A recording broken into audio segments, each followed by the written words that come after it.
The resources we have in Scotland are just amazing.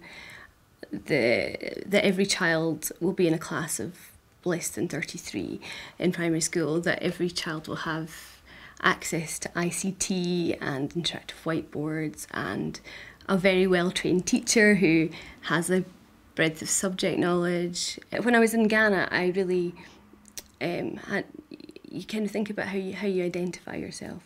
And although when I was with British volunteers, I might sometimes, say about being like, I'm Scottish. Actually, when you're abroad, particularly, you really feel British rather than Scottish, I think.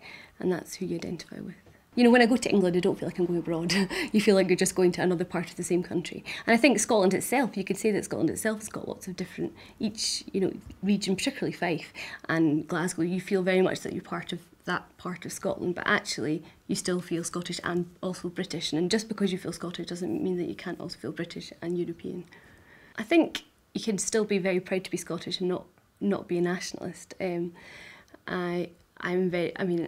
very proud of all our Scottish heritage, and that's really a big part of being Scottish. You have Burns suppers, and you learn Highland dancing when you're in primary school, and you go to Cayleys, and that's still a very big part of who I am. But I also don't want to be just Scotland by itself. I think we're better as the UK. I really like the way that Scotland is devolved at the moment. I like the fact that we have control over our own finances to a certain extent, but at the same time we're part of this bigger country, and I would just hope that we continue to prosper within Europe and within the rest of the world, and that the Scottish education system continues to be one of the best in the world, and that as a nation we grow together.